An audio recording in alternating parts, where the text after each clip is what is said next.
My name's Chris Siedenburg. I'm a 5th grade firefighter, New York City Fire Department, Engine Company 24 here in Greenwich Village, Manhattan.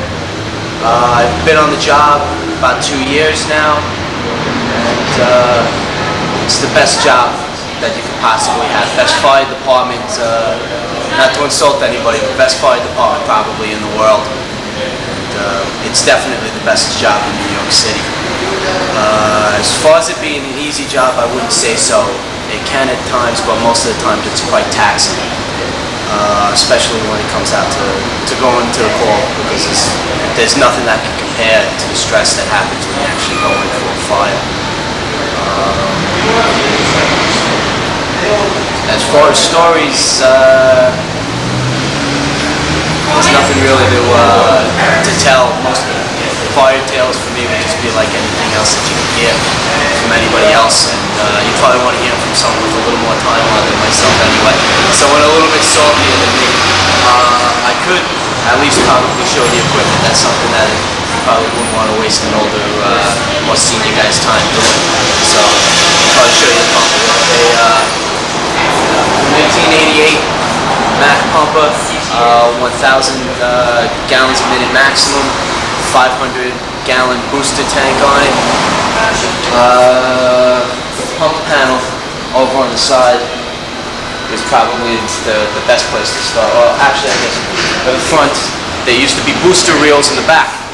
It was kind of like a garden hose you used for little car flies, whatever. They've gone over to a regular inch and 3/4 line. Most of them with a adjustable frog tip nozzle on it. Now that's mostly what they use for car fires or rubbish fires or brush fires, and they have a front suction for attaching and getting a supply of water from the hydrants. It has a pump panel over on the side. So let's put a pump panel on the side. You have more suction to get water from the hydrant. Another gate to attach another hose up here. You have your different outlets in which they would take the hose off the back, attach up, and supply the water to the fire. It's just the different levers for the gates. The gauges for the, they call them an MPO, a motorized pump operator, to keep track of the pressure. For the lines in general, I guess the pressure would probably be, depending on the average job, I guess would be about 150 to 180 gallons per minute going through any particular line. Really, I guess there's not much to show you for the panel. So maybe we'll show you around the hose bed or around the other side any different equipment we have. As for the back step here, I have 3 different size lengths. There's 1 3/4 length, 2.5 attached, strictly 2.5-inch line, and then there's 3.5-inch line. 3.5-inch line would be used to supply another pumper if they couldn't get close enough to a hydrant, or even sometimes with the proper fitting to supply what they call a standpipe for high-rise buildings. The 1 3/4 length line, 1 3/4 diameter line would be a primary attack line for residential or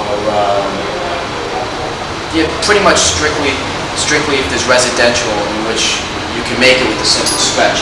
If you can't, you have to use roll-ups, which I guess I can show later.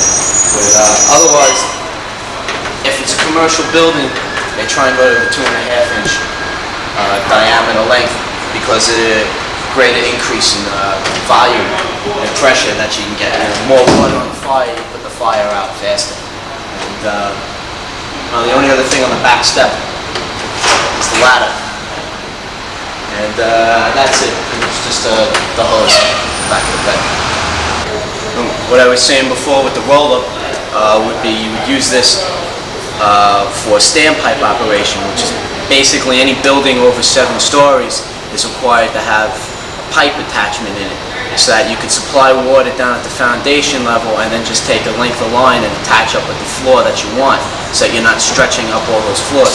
So what we do is we take a length of the 2.5-inch line, we fold it up for easy transport, load it over our shoulders, carry it up the stairs, the elevator, whatever, and when you get up, just flake out the line, attach it up to the outlet at the particular floor, connect it to the standpipe, and that way we're not stretching up 15, 16 floors, whatever floor it was on. We're only simply going up to that floor and using 2 or 3 lengths of line.